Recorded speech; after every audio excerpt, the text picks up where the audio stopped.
Well, good afternoon, everyone.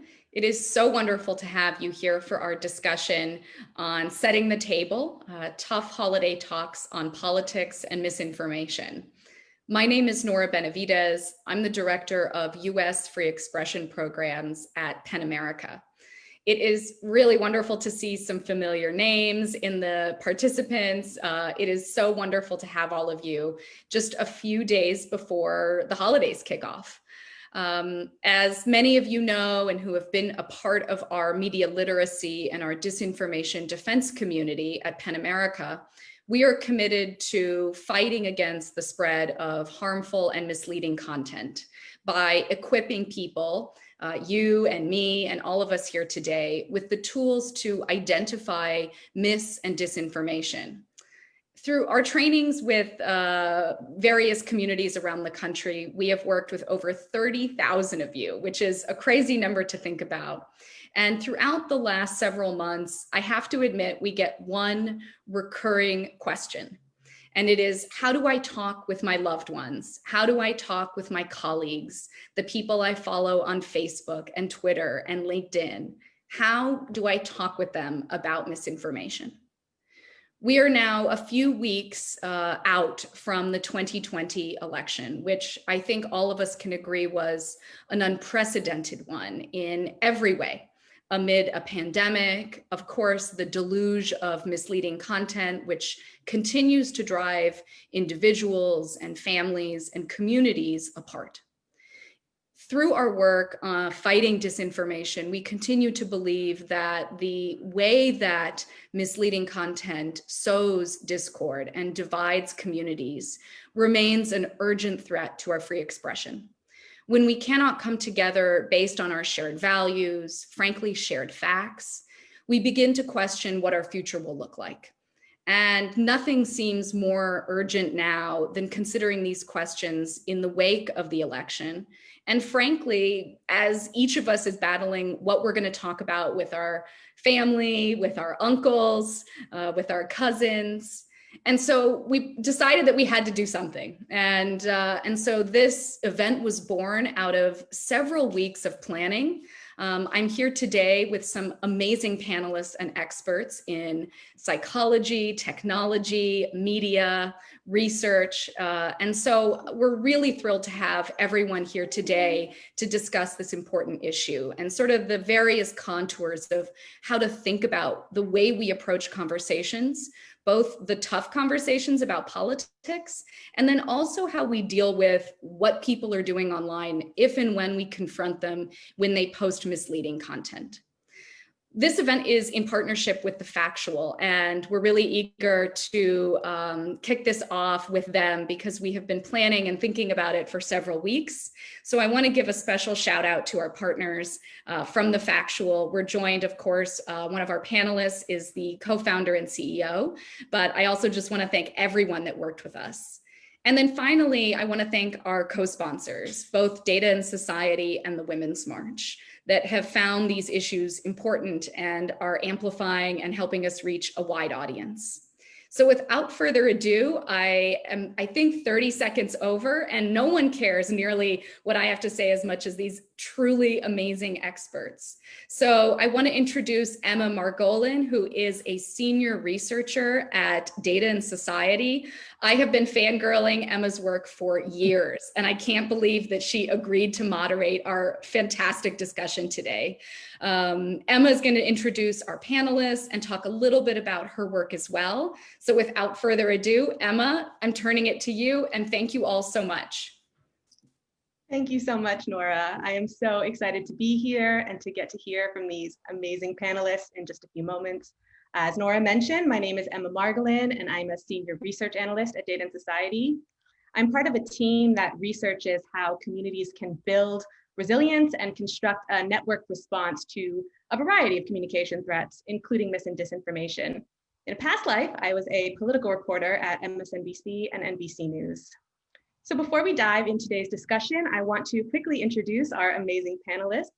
Lisa Fazio is an assistant professor of psychology and human development at Vanderbilt University.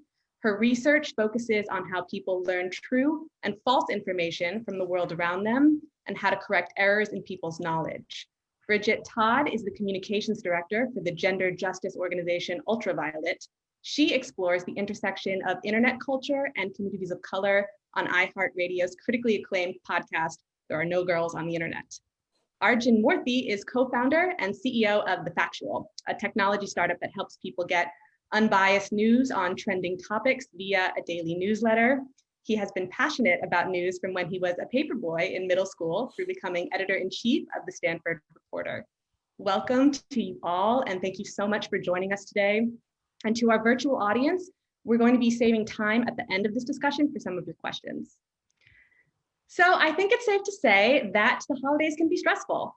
And that's not just a 2020 thing, that's an always thing. Bridget, I know we were joking a bit over email about this, but about 1 million years ago, when we worked together on the digital team at NBC, we would create these little holiday survival guides to help readers navigate conversations with their relatives about controversial topics, like the economy or Caitlyn Jenner. And I've been thinking about that since I saw you were going to be on the panel, because looking back, it's just so precious. That those were the issues we thought merited a survival guide, when now, unfortunately, we need an actual survival guide from epidemiologists about how to get through the holidays unscathed. Of course, we also have to contend with potentially much more challenging conversations involving mis and disinformation related to the election and COVID and Black Lives Matter and many more issues that are really central to the health of our society. So Bridget, I want to start with you. People might not want to talk about politics or be the fact check police over the holidays, but how important is it for people to at least try and have these conversations with their families and with their communities, given what we all know about the value of trusted messengers in this fight against mis and disinformation? Yeah, it's a great question. I think you framed it perfectly. We know that one of the best ways that we can help stop the spread of misinformation and disinformation in our communities is when people step up and they become trusted, consistent sources of accurate information. And so I think as we go into the holiday season, as we're, hopefully safely, connecting with family and our communities, it's really important to continue being that consistent, trusted source of accurate information. Nobody wants to get into it with their wild cousin or their wild auntie who has been posting wild stuff on Facebook this whole time. I can imagine some of us really dreading having to have a conversation with them, that's really tough or really complicated. But I think one of the most important things to remember when it comes to disinformation and misinformation is that ultimately it's really about relationships, right? The way that disinformation spreads in communities, attacks communities, it relies on making people feel fearful of each other, distrustful of each other, confused. And I think that it's really important that everybody out there listening understands that they can conquer these conversations. They can have these tough conversations that they center things like empathy, like a willingness to reach out to that loved one who might have been disinformed or misinformed, and not call them out, but lovingly call them in with empathy and kindness. I think so many times when someone is taken by disinformation, there's a reason, whether they're lonely or confused or scared or feeling some kind of tough emotion, like it's a tough time right now. I think that as much as it can be hard, as much as you don't want to talk about politics, and I get it, I have my own wild cousins posting wild stuff in the family group chat. I think that it's really important that we remember that a critical role that just being a trusted source of accurate information for your community, for your family, is in the fight to curb disinformation. Absolutely. And I love the story you wrote recently for Newsweek about disinformation campaigns specifically targeting Black and Latinx people, many via this tactic called astroturfing, which involves the use of sock puppet or fake social media accounts to impersonate members of a particular community and give the false impression that there's grassroots support for or opposition to a given issue. In particular, you were tracking campaigns designed to scare communities of color from voting or undermine their faith in mail-in ballots. And you wrote that because social media companies haven't been able to sufficiently address this problem, it's really up to the people who are actually a part of these often targeted communities to combat disinformation campaigns themselves. So how do you envision Black and Latinx communities fighting back against this kind of astroturfing and micro-targeting? It's a great question. I'm so glad you brought it up. Let me just be super clear. It is up to social media companies and social media leaders to curb the spread of astroturfing, disinformation, fake news, misinformation on their platforms. The fact that they have not, that they've kind of just let these things fester on their platforms is a real failure of leadership, and it's completely up to them. I think that, when we think about things like sock puppet accounts impersonating Black people to give the impression that Black people are all in mass, like leaving the Democratic Party, or Black people are all in mass doing something, I think it really, communities of color and women, we have always stepped up to do the work, right? And so it's a shame that we, like, individuals are oftentimes the ones who have to step up and stamp this out in their communities, but that's just the way it's always been. And so I'm talking about folks like Shafika Hudson, who way before we were ever really having these kinds of conversations about disinformation, noticed that something funky was happening on Twitter, on social media platforms, as it pertained to Black women and Black feminists. She realized that, like, people were pretending to be Black feminists and pushing really wacky narratives that would oftentimes go viral. And she said, hey, I'm a Black woman. I am in these online spaces. I know when something's not right. I think what's so interesting is that oftentimes, people know when something is not right in their communities, right? Like, we had a conversation on my podcast about this, and I asked her, how did you know that these people were not actually Black women, even though they had, icons that were pictures of Black women and were trying to sound like Black women? And she was like, there's just something about the way they speak that's not right. I can't really describe it, but you know it when you see it. She referred to it as racist word salad, right? This sort of undeniable thing. And so I think we know that the people who are parts of these communities, who are active in these communities, we're the ones who know when something's up, when something's off. And so I would like to see social media platforms and institutions amplify the people from these communities who raise the alarms and sort of do the work to curb this kind of thing on these platforms, amplify them, fund them, give them money, make these people that are doing this work, oftentimes unpaid, oftentimes without even acknowledgement, amplify their voices so that they're not just doing this work out of the goodness of their heart. I think it's really something that so much of the work being done to push platforms to handle things like sock puppet accounts and astroturfing on their platforms has been done by individuals or small nonprofits or civil rights organizations, when Facebook is a massive organization, Twitter is a massive organization that has lots of money. And so I think I would love to see the people who have been doing the work, which oftentimes are women, folks of color, get that same level of institutional support and acknowledgement that this is what they've been doing, because this is what we always do. I love that. So not at all letting platforms off the hook, but really kind of pressuring them to support a lot of this community-based work that's already happening. Arjun, this might be a good place for you to jump in and speak about tech's role in this effort. Why don't you tell us a little bit about The Factual and how it can help build trust in reliable sources of information and assist in this effort of inoculating communities against mis and disinformation? Yeah, definitely. And building off of Bridget's comments, there is some responsibility on social media platforms to help with the dissemination of credible news. And part of the problem is it's very difficult for them to do given their business model, right? Fundamentally, these tech platforms are built to increase or to drive engagement. And engagement comes from material that is usually controversial, perhaps incendiary, or just outright false. And it's hard for them to pull back from that because that's the very thing that the platform tends to encourage. The reality is most news, if it's being informative, is kind of dull.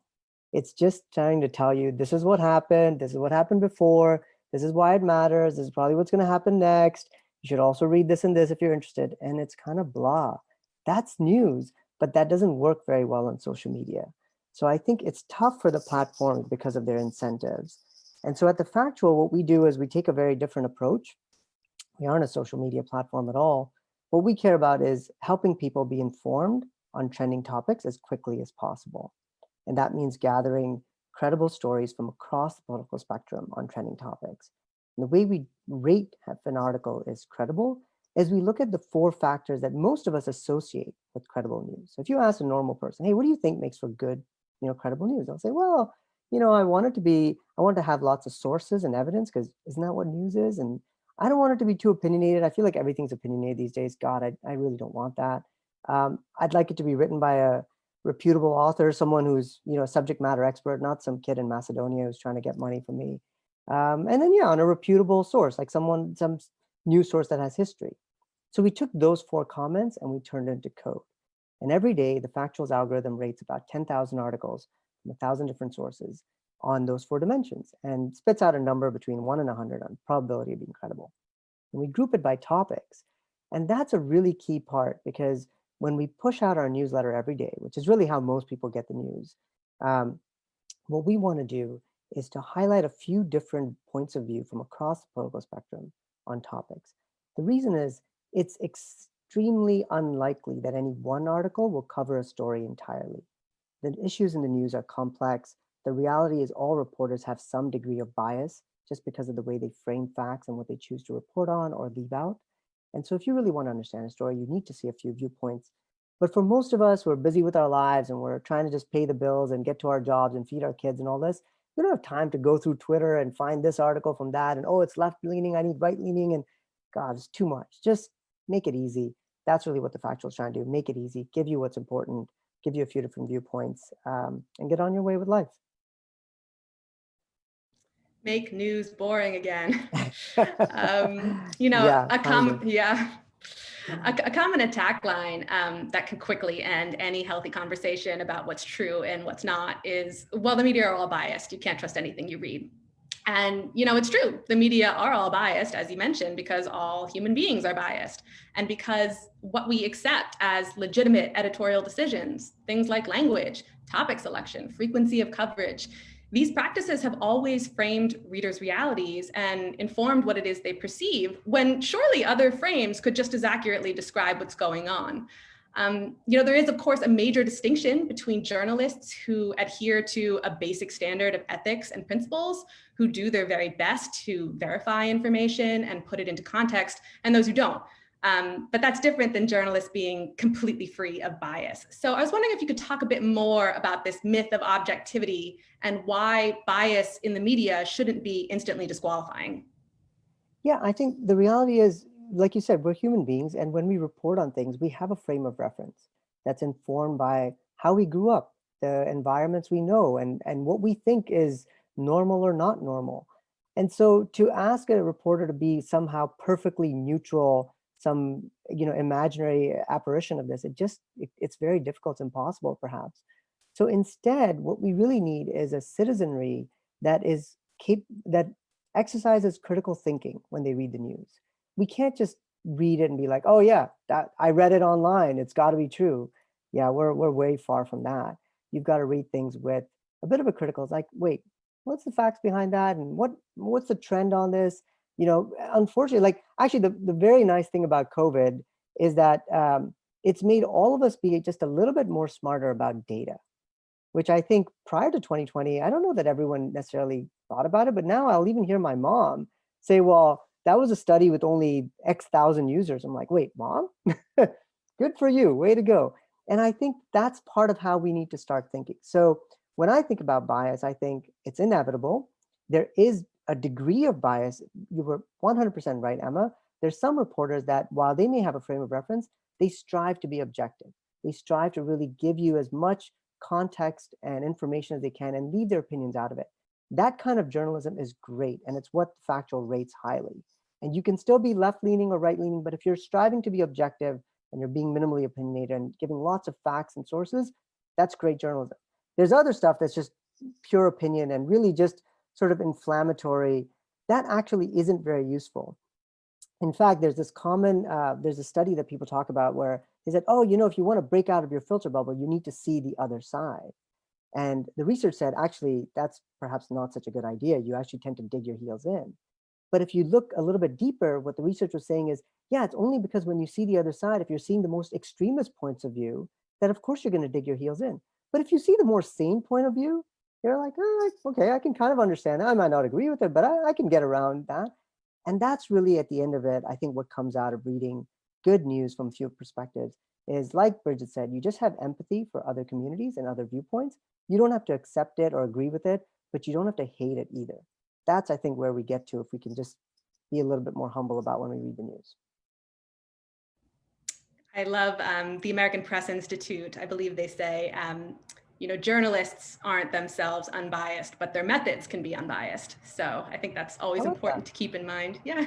Sure. I want to step back a bit and talk about the mind and why it is we're so susceptible to online mis and disinformation in the first place. Lisa, you've done amazing research on the messy ways our minds process information and falsehoods, and in particular, the way repetition serves as a sort of stand-in for truth. Meaning if you hear a falsehood over and over again, you're more likely to believe it's true. Can you explain this phenomenon and how it works? Yeah, so I think your metaphor of a messy brain is exactly right. So our brains are amazing computational machines. They can do things that computer scientists still can't figure out. Your brain comprehends the scene in front of you in milliseconds in these complicated ways we don't understand. But I also describe our brains as fundamentally really lazy. So there's this amazing computational power there, but it'll take shortcuts whenever it can. And one of the shortcuts our brains take is that they use these peripheral cues to judge truth. So one of those cues is just how many times you've heard it before. And in general, it's true. Things you've heard multiple times are more likely to be true than something that you've heard only once. But that doesn't mean that simply repeating it actually is changing its fundamental truth. And so people have to be careful, because when you do hear this misinformation multiple times, our research suggests that it slowly becomes more and more plausible, and you think it's more likely to be true. You've also done research on how interventions requiring social media users to explain why a headline was true or false reduce their intention to share the false headlines. Can this approach be adapted to an IRL setting, like a Thanksgiving dinner conversation? I think it can. So one of the things that we find is a lot of the times people accept misinformation because they just don't think very deeply about it. It kind of sounds true, it feels good, it fills some need to understand the world. And so you just kind of accept it without thinking about it very deeply. And so what we found is getting people to think about accuracy, getting people to think about, well, how do you know if this is true or false, can make people kind of step back, think about the truth a little more, and rely on kind of real things that determine truth, like the things Arjun is talking about, rather than these peripheral cues like, have I heard it before, or does it feel good? Do I want it to be true? So I think in real life conversations, you can do exactly that. Someone tells you something you think is wacky. Well, how do you know? What's the evidence? How do you know that that's true? And just get people to think a little more deeply here. Great point. Bridget, I think you wanted to jump in here. Yeah, I just love Lisa's point about how sometimes we just sort of accept misinformation. And I wanted to add to that I think for a lot of communities, though disinformers know that certain communities are underserved when it comes to reliable, accurate news resources.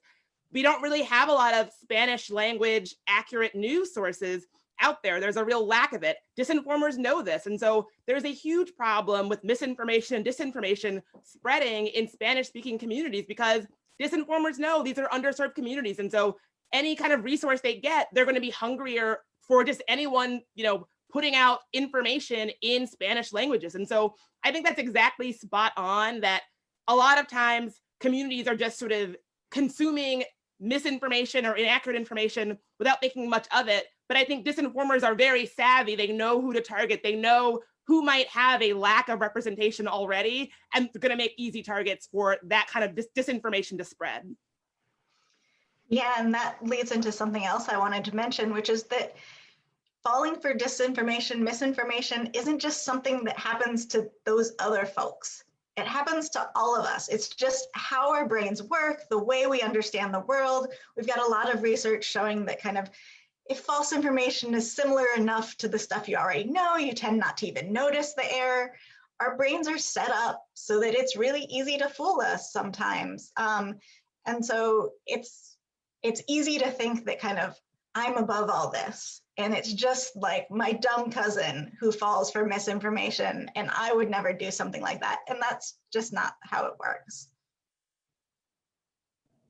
Absolutely. You know, I'm wondering if it kind of makes sense for us, you know, going into these holiday conversations where we might try to broach these topics, if it's like helpful for us to kind of be upfront and be open about the times when we've maybe fallen for mis and disinformation. I got to be honest, you know, I'm a professional disinformation researcher. I was like very close to sending my father the picture of the photoshopped New York Post headline after the election was called for Biden that said you're fired. And then I paused and I was like, okay, wait, this might not be a legitimate image. So, you know, maybe we should just be upfront about the times that we've contributed to this. I want to talk a bit about, because this sort of segues into an issue that makes mis and disinformation such a difficult foe to combat, and that's amplification.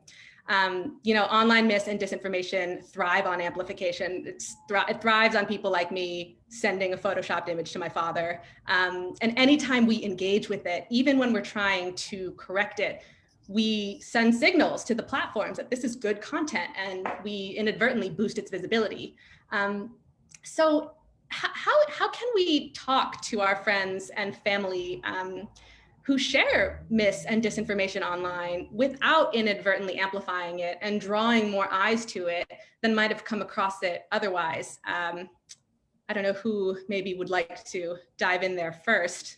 I don't want to put anyone on the spot, but if people have specific thoughts. I can dive in and then others can build upon it. So I think this is really tricky because there's two contrasting things going on.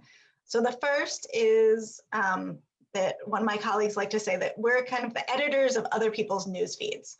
So what you engage with, what you share, changes not just what you see, but also what all of your friends see and what populates in their news feeds as well. So you need to be careful about what you respond to, what you promote, and make sure that it's accurate and that you're not pushing misinformation into other people's news feeds because you're engaging with it. I know after the election, I have a friend who got really mad and started replying to like every Donald Trump post that contained election misinformation. And so I started to see them in my feed because Facebook thinks that I want to see it because my friend's responding to it. And so I had to reach out to him and be like, hey, just so you know, you're actually like spreading this information, not debunking it. You're not going to change the president's mind about what's going on by your comment on Facebook. But on the other hand, there's some great research showing that if you do corrections within kind of the comments on a post, those corrections may or may not help the original poster, but they do help everyone else who sees it. So maybe you're not going to convince crazy uncle that he's wrong, but any of your friends or family who also see that post, having your correction in the comment can be useful. So it's this tricky balance of kind of correcting the things that are already spreading or being seen by a lot of people, but then backing off when things aren't going to be seen that often. Right, responding in a restrained way. Think of the lurkers. Actually, I'll throw, building on what Lisa said, because we do this at The Factual, so we occasionally will post on Facebook, some material on some event or some misinformation, something like that. And on the comments, we'll sometimes get great thoughtful comments, and sometimes we'll get some very incendiary, nasty comments. And what I've found is when we engage with the comments, and a lot of times it's me, because I find that directly interacting with the public is really important. If you're in the news business, you need to hear from people.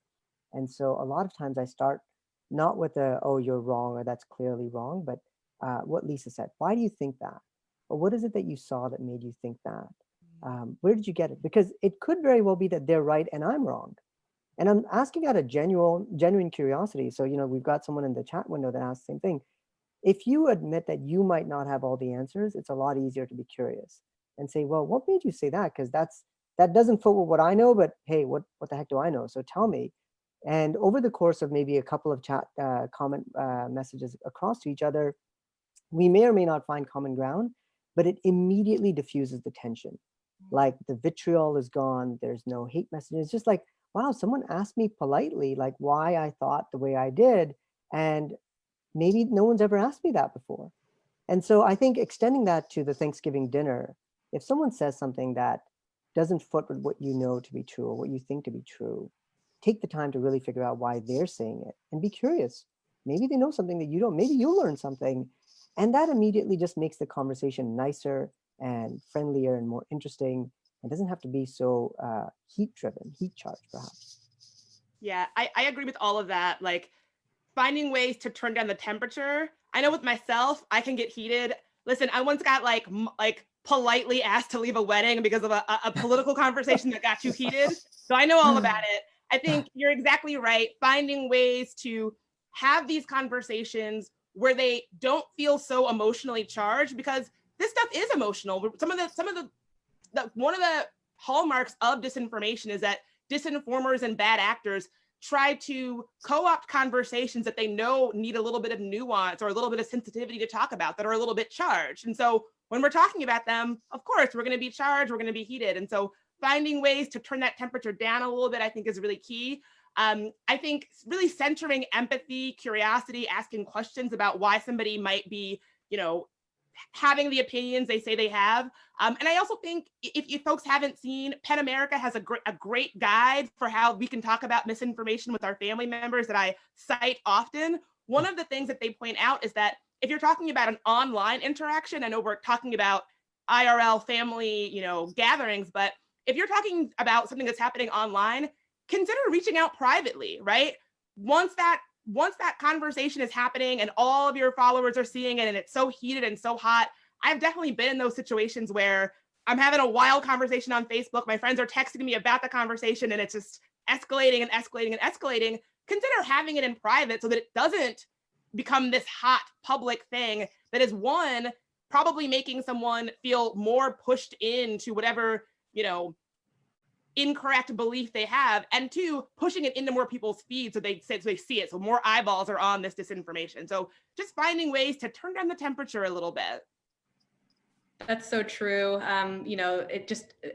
This kind of arguing becomes performative when people feel the need to just make a Facebook status about it or retweet someone, and it does become then very difficult for anyone to change their minds. There was an interesting New York Times op-ed, I think it was by Waj Ali, and he wrote that there was just a lot of talk in the wake of the election from pundits and journalists and Biden supporters basically saying it's on us now to really reach out across the aisle and have these conversations with the 70+ million people who voted for Donald Trump. And this op-ed said, I've spent the last 5 years trying to talk to Trump supporters.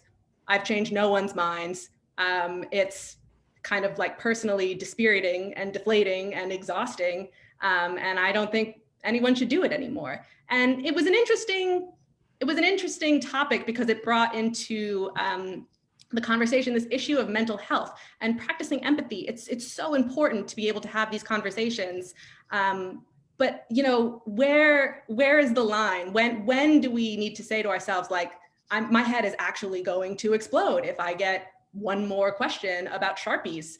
I mean, I feel like, Lisa, this is a good question for someone who studies psychology. How can we balance this need for practicing empathy with the need to protect our own mental health throughout these conversations?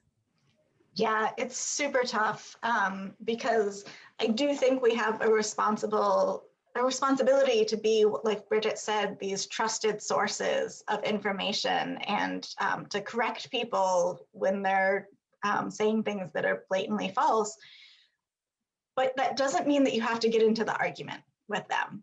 And so I think one way to kind of save your mental health is to state your position, talk about why kind of the information they're saying is wrong, what the correct thing is, and then just back away. And to not let yourself get dragged into a big argument about it. You've done your duty, you've told them what the correct information is, but if it's going to harm your mental health to have this big fight about it and to get into a really deep discussion, you don't have to do that. Your mental health matters too.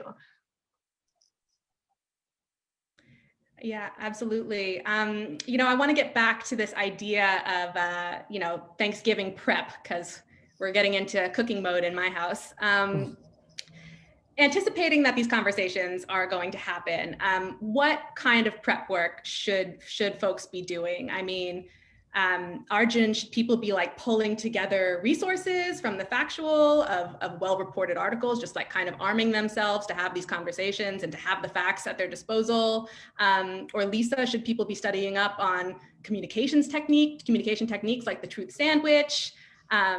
Bridget, should people be like taking a course on how to practice empathy? I mean, how do we prepare for these conversations at this point? I'll go first since you mentioned my name. I would say that it really starts at humility.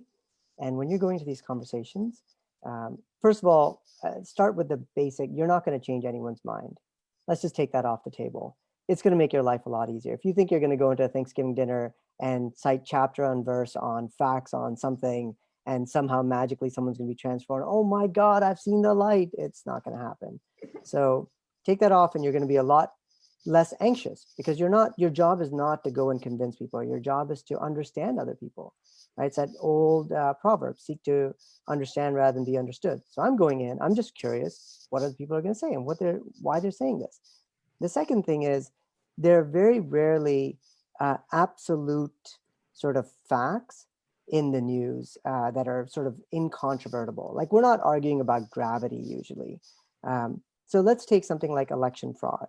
Right, that's probably one of the topics that's going to come up around the dinner table. And you might have someone that says, this election was completely rigged. There's no way, you just can't believe it. American democracy is destroyed. You start, okay, so what, where are you going? Like Lisa said, let's ask some questions. Where do you get that from? What do you see happening? And what you'll find over the course of a conversation is that hopefully you can get to the point of, there is actually election fraud. To say that there is no election fraud is actually inaccurate and turns off people that have seen evidence of it. But the answer is, it wasn't likely to be at a scale that is meaningful, nor is it clear that it happened any more than it has happened in years past. So in every election, we have some amount of fraud that happens. We have lots of checks and balances to catch it. We don't always get everything. So is this far more than years past? And is it really likely to have mattered to change the results in any meaningful way? And hopefully we can come to a conclusion that probably not. Doesn't seem like there's enough evidence. I'm glad all the states are doing a great job of checking and double checking, and the recounts, like that's the process of democracy. Recounts, very good. So all this is really good, but I'm not sure we've seen evidence that it's widespread enough. That allows you to find some common ground with people versus if you start, in fact, the New York Times did this. Their front page said, election officials nationwide find no fraud. And I think that that did a great disservice, because what it seemed to be telegraphing is, nope, nada, nothing. If you thought there was fraud, you're just completely wrong. And there's plenty of evidence that there was some, but it's fairly minor. And so that's where I'd say, try to not be at the absolute ends of the spectrum. This thing was totally rigged, completely false, everything's crap, or this was perfect. It was 100% secure. There was no evidence of fraud, and anyone who thinks otherwise is just wrong. Try to understand that maybe there's a little bit going on both, and have a discussion about that.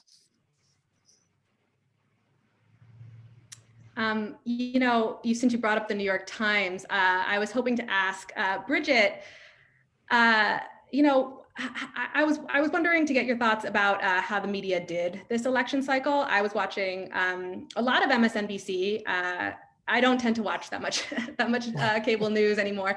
But I was watching it throughout the election, and when the president started to kind of give press conferences, making unfounded claims about widespread voter fraud without evidence, I was really struck by the media's, by MSNBC's decision to not air those press conferences and to use words like, we don't want to amplify these claims and we don't want to give oxygen to these claims. And I didn't see any of that kind of like decision making or language really in the 7 years that I worked there. I left at the beginning of 2017. So it seemed to me that there's been a real shift in how the media approaches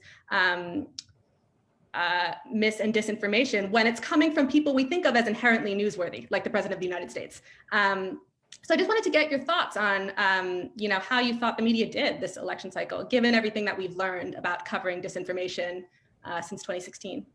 I would agree. I mean, we worked at MSNBC together. It seems like a lifetime ago now, but it was interesting to be on the inside of some of those conversations around how news gets made and how news gets framed, essentially, and how it gets packaged. I am really happy to say that I agree. I think that when it came specifically to around the election, like Trump tweeting baselessly that he had won before the votes were even counted, things like that, I was happy to see media acting responsibly and saying, listen, we don't need to put this in the headline as if it's a true claim. Just because he says it doesn't make it true. I think we've had 4 years to know that Trump is someone who makes claims that are not grounded in fact sometimes. And I think, I was happy to see the media being responsible in cases of not just amplifying and spreading these baseless claims. But I want to be very clear. I don't think that that scene in The Grinch where his heart grows. I don't think it was like that, like an overnight decision. One day media makers woke up and decided to be good. I think it was work like organizations like PEN America, work like my own organization, UltraViolet, who really created the conditions for this kind of accountability to say, this is what it looks like to amplify a baseless claim that Trump has made. We saw when Kamala Harris was picked as Biden's VP pick, we saw media outlets amplifying baseless claims, baseless attacks on her identity and her heritage just because Trump said them, right? And so I think that organizations and people who held the media accountable to show this is how you do it wrong and this is how you do it right, finally, I think they finally got somewhere in terms of the media not just amplifying and regurgitating things that are just baseless and not grounded in fact. So I was pleasantly surprised to see that. I agree. But I think that the only reason we saw that is because of the hard work of folks holding media makers accountable for not spreading misinformation and disinformation under the guise of reporting it. By the way, Absolutely. one quick anecdote that might be interesting. On election night, obviously the Factual is pounding out, all the news and linking to all these sources. But just for kicks, I had a few different sources that are very different. And one of them was Breitbart. And I was watching their election coverage and I was pleasantly surprised, actually. It was pretty good. What was interesting is Breitbart was not only juxtaposing the commentary from the candidates, but also counter evidence to their claims. So they kind of had this live sort of feed thing. So they'd say, President Donald Trump has said this, or candidate Vice President or candidate Biden has said this, and then different tweets and quotes from fairly notable, credible people saying, yeah, but here's the evidence that suggests this. So in Breitbart, which is traditionally thought of as fairly right-leaning, conservative, pro-Trump outlet, they themselves on election night were questioning calls for his victory as well as claims of widespread voter fraud, saying there's not any evidence at this time that it's been widespread. And I thought that was really nice. I suspect that's a change from 2016. And like Bridget said, maybe it's because we've become better at holding our news organizations accountable across the political spectrum. So that was nice to see. I want to get to some of these amazing audience questions in the last 15 minutes we have here. I think Bridget and Arjun, you're totally right. The media have learned so many lessons since 2016. I think this idea of automatically newsworthy characters, newsworthiness still poses a problem for the platforms. So one of our registrants asked ahead of this, how can social media better handle misinformation moving forward? And I think that's a really important question. What are the lessons that social media still needs to learn, that social media platforms still need to learn? What can they specifically be doing differently and be doing better? I'll take one shot at that, which would probably be a little different than what maybe the question the asker was expecting. But, social media platforms, they're private organizations, and I think they're going to make decisions that are largely in their self-interest, in their long-term self-interest. To the extent that they think battling misinformation is important for keeping people on the platform, they're going to do it. But I really think the onus comes a little bit on us as a citizenry in saying, why are you getting your news on social media? Who thought that was a good idea? That's a place to share pictures with your family and talk about vacations and, things that you find interesting. It's not the place to get your daily news diet. So the truth is, I think, of course, social media platforms can do better at fighting disinformation. But I think also as a citizenry, we need to also step away from them and say, that's great. I have you for this facet of my life, which is pictures with friends. You are not my be all and end all source of information when it comes to news. I don't want to have you for news. And if we do that, we take the power. I don't want to be at the mercy of their algorithms and what they decide should or should not be shown to me. Like, we don't know, it's a black box. Step off the platform when it comes to news, at least, would be one piece of guidance that I would have, I'd say. Yeah, I would, I think that's an interesting point. I personally don't agree. I think that, in a perfect world, social media would be for cat photos and like interesting commentary about my friends and family. I would love to live in that world as well. However, I think the world that we actually live in, particularly with the pandemic, people are getting their news from social media platforms. Like I wish, I don't think it's good either. I wish it wasn't the case, but I think that, we saw platforms really drag their feet about what kind of platforms they were, saying like, oh, we're not a news outlet, we don't need to have editorial standards. And I understand that the desire to do that, but the fact of the matter is it's where people are getting their news, right? And so I think it would be great to have a citizenry that had more tools in their toolkit around where they get their news. But we know the majority of people, particularly young people, are getting their news from social media. And so I think like platforms have to make policies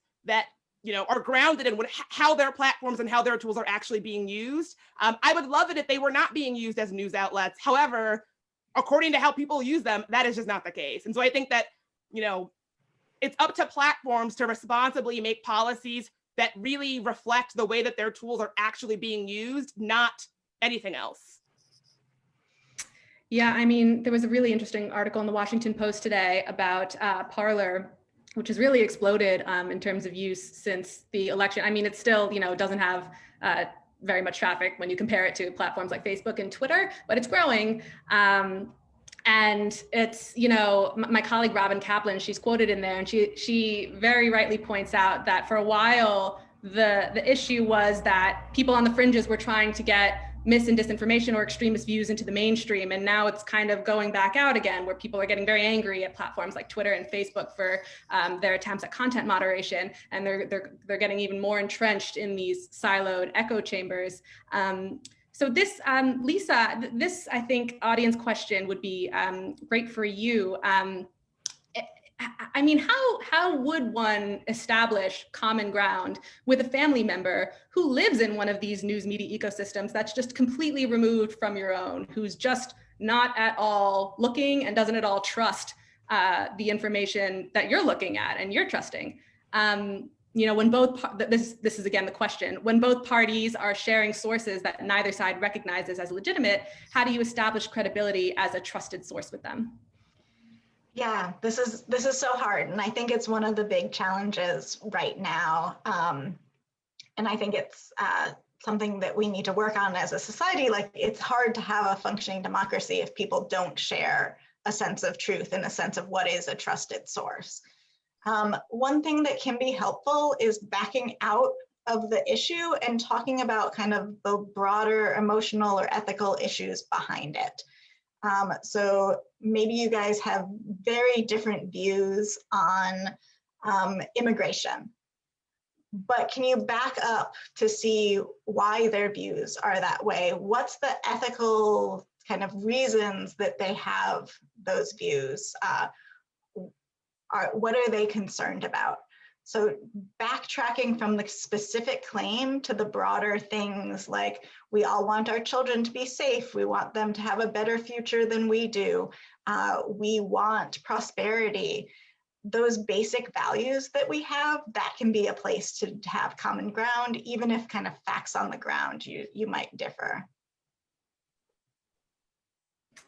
This was another question we got from a registrant that I thought was, I'd be really curious to hear all of your thoughts on this.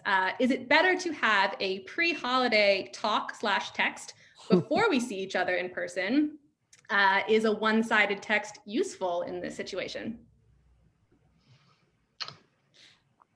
I think it really comes down to like your family member. I think it depends. It's such a like personal thing. I think you know how to best talk to your people, right? Like, you know, if your wild auntie is going to be receptive to just a you know, level setting text message before y'all see each other in person. And you know if that's going to not work. So I would say really tap into what you already know about communicating with your specific family members and specific community members. Yeah, that's a good thought though. I like the idea of like just sending you this message just so we're all on the same page. I like the idea. Well, and one thing that reminds me of is actually a useful way of fighting misinformation, which is inoculation or pre-bunking, which is basically warning people ahead of time that there's going to be some misinformation and some of the techniques that those misinformers might use. So I thought it was really great. A few days before the election, Twitter actually put up a notice, hey, in the next few days, you're going to see information about voter fraud, and there's going to be misinformation around the election. Just heads up, be a little more careful, check it out a little more before you go on your dailies. And those kind of general tips of these are the types of misinformation you're likely to see. Keep an eye out for it. Like every election, there's a story about ballots found in a river. Like just know that it's going to happen. Be prepared to check it out, and don't take that kind of on face value as a reason that the election was unfair or not valid.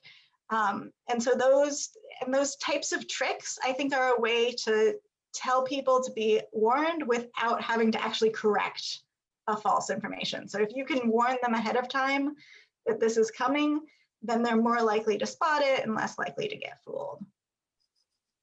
Yeah, you took the words right out of my mouth. I was literally just about to say inoculation messaging, because that is something that comes up a lot in my work. We work with a strategic consulting firm, Spitfire Strategies, and they offer really useful advice on how to construct inoculation messaging, which is to first prime your audience for any kind of mis and disinformation they might hear, to kind of like familiarize the person you're talking to with the motivations behind sharing inaccurate content, and then deliver the fact check. You're sort of like injecting them with a weakened version of the virus before, so they can build up the antibodies to it later down.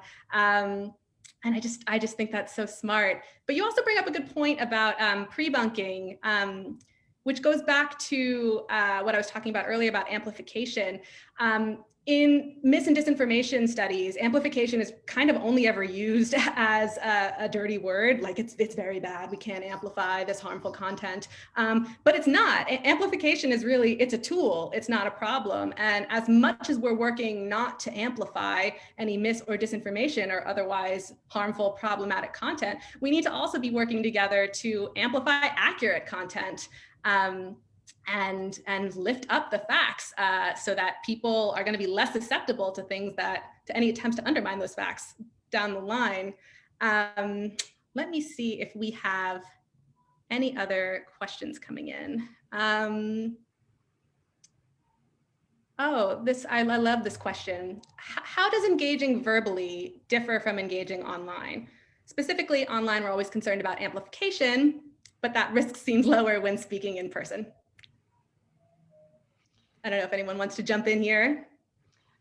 I definitely agree. So your kind of concern about jumping in and correcting something and possibly amplifying it doesn't really exist in real life. Like whoever it is said it in front of the people who are there. It's not going to then magically spread to all of these other groups of people at other Thanksgiving dinners.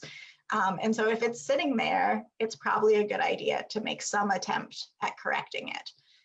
Again, that doesn't mean that you have to get into a full-blown argument at the Thanksgiving dinner. You can kind of get your correction in and then back out. But you don't have to worry about amplification in the same way for in real life conversations.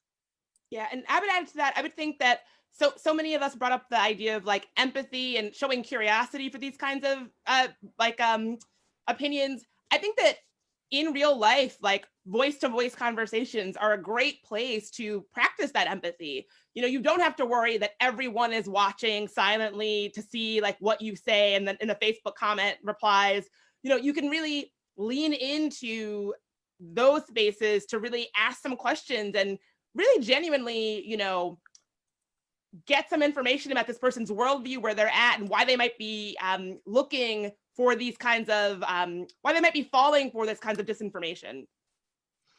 I want to just highlight one thing that Bridget said, because I think that's so important right now, is that there's so much uncertainty right now about the pandemic, about the election, just about so many things. And that's a really fertile ground for misinformation. And so you'll find a lot of people believing things, not necessarily because they've looked into it and really believe it's true, but because it makes them feel better. Like it is sometimes, it can feel much better to believe a simple story about the way the world works, even if that story is false, than to actually accept all the complexities that happen in the real world. In our last couple minutes, Arjun, I want to get in this question that I think you're best suited to answer from an audience member. It says, I don't really internet much. That's a funny way of phrasing it from someone who doesn't internet much. It seems like you do. And get my info mostly from print sources. Should I just bow out of these conversations during the holidays, as I don't have a frame of reference for the disinformation means, different social media platforms or how they work, or even basic terminology like astroturfing? Yeah, so I think it's a really good question, because it's a misnomer that the majority of people in the States and really worldwide get the majority of their news from social media. Social media dominates sort of the headlines in terms of talking about oxygen. It takes up a lot of oxygen and what's going on, but most people actually still get most of their news from TV, from print, from radio, and things like that. And so one of the things that I would say is 30 years ago, the way people got their news was they had a couple of newspapers delivered to their doorstep at 6 a.m. That was the common paradigm. Woke up, opened, and you usually got two newspapers because your mom or dad said, yeah, don't trust anyone totally. Should always have a couple viewpoints. That's actually the perfect algorithm, if you will. Your parents had it right 30 years ago. And the modern equivalent then, I think, is an email newsletter. Coincidentally, that's what The Factual does. Because email is something that's easily accessible for nearly everyone around the world. It's not platform dependent. There's no amplification. There's none of these crazy terms that you hear on social media. It's just, what do I need to know? What's trending? What's credible? Give me a few viewpoints. And I think if you subscribe to a good newsletter, and of course The Factual is one, but there are many others as well, subscribe to that, then you can get that 6 a.m. delivery and know what you need to know and then be on your way. I think that's a good way of staying informed on what matters, but not getting sucked into the morass of social media when it comes to news. Go on social media by all means. You're going to be there anyways, but you should find your information before you get there ideally, and then you're better prepared to handle whatever onslaught that you encounter, whether in social media or at Thanksgiving dinner. You're like, yeah, but here's what I've read, and I feel pretty good that I know what I'm talking about as well. Well, panelists, I have learned so much from all of you. I want to give you all an opportunity if you want to throw in any closing remarks before we put all of your good tips to use to work. Lisa, do you want to go first?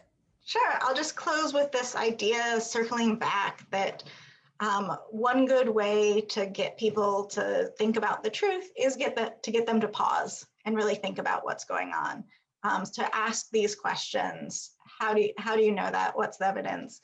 And also just this general pause can be good for all of us. So if you see something that you really want to believe on social media, like Emma, you and the fake New York Post headline, like you take that pause and think about it and then realize, all right, maybe this isn't true. Maybe I shouldn't send it on. So I think those pauses work really well in social media environments, but they also work in real life too. If you're having one of these conversations, you can pause, take a breath, compose yourself before you get into a heated conversation. Bridget? Yeah, Lisa took the words right out of my mouth. I think that remembering that disinformation is not something that just impacts our wild cousins and aunties. We're all susceptible. It's how our brain works. Kind of thinking, when I'm on social media, I try to think of it as kind of a mindful exercise. So when something gets my heart racing, or I really want to share, or really want to retweet, or really want to comment, just stopping and checking in with myself and asking why. So having a healthy curiosity about yourself on your own on social media, I think can be helpful for any of us. So certainly practice that kind of mindfulness just for your own, your own well-being when you're on social media. And Arjun. Yeah, I love those comments. I would say, right now news gets a bad rap a lot of times. And I usually reply with, believe it or not, this is like the golden age of news. People are like, wait, what? And I would say there's phenomenal writing and journalism being done today from a wide range of outlets. It's just hard to find and is drowned out by a lot of misinformation, disinformation. So really, if you focus on reading great reporting from a wide range of sources, you feel good, you feel less stressed out, you feel like you're well informed. And that's a good thing in this day and age. So what I would say is seek out good sources, seek out good sources of news and information, whether it's from a simple newsletter like The Factual or something else. But that really arms you against the worst of the news, because there's great news. You should saturate yourself with great news. Don't mess around with the bad stuff. Amazing. Well, thank you all so much for this wonderful, wonderful discussion. I feel so lucky to get to speak with you all and get to learn from you. My big closing remark is to make sure to take some time to eat pie and stuffing and turkey. This Thanksgiving is a little weird, but it's important to try and enjoy it as best you can. Nora, I will kick it back to you. Wonderful. Well, I have to say, I was taking notes while our esteemed panel was speaking, because I felt like everything you guys are talking about is not only so fascinating, but it's central to these new weird human interactions we have. And we're all making our way through it together. I think that there is a sentiment that somehow you can become an expert immediately on these issues. And part of why PEN America does the work we do is that we believe advancing and evolving our digital practices is a daily and ongoing experience. And so from hearing Arjun and the sort of thinking that we should diversify our news sources, thinking about how we slow down and pause to question what we see, Lisa, among all of the other things and sort of gems that you give us about our minds and how they work. And Bridget, I think just the humor and the ability to think carefully about, is there a secret sauce here, or am I actually just setting myself up to be exhausted? I think that these are all such amazing considerations, and we could not have done it without all of you. Emma, you carried this, and you are forever just our favorite rock star. So please, I see our panel giving a round of applause. I'd love for our audience, just a virtual silent round of applause. Emma, thank you so much. She is too humble, I think, to admit how much of an expert she is in her own right in these issues. And I can't imagine how painful it would be to not jump in and have an opinion. So thank you for everything. To everyone here who has attended, I just want to say we love having you. Over the next several weeks, we know that disinformation is not going anywhere. It is an evergreen issue that is now part of our society. And in the lead up to the Georgia runoff, we will be doing workshops with our partners to help them understand and identify misleading narratives. And we'll continue to provide you with all of the tools that you need. So when you sign out today, you'll get a little survey that says, what did you think? What else are you interested in? This event would not have happened if it had not been for all of you telling us what you needed. These are the conversations we're so happy to provide for you. And I just want to thank one more time our wonderful panel, Lisa, Arjun, Bridget, and Emma. Thank you. Thank you to our fantastic co-hosts, The Factual, and to our wonderful sponsors, the Women's March and Data and Society. Stay strong, have some water, take a deep breath, and we'll be here. Thanks so much.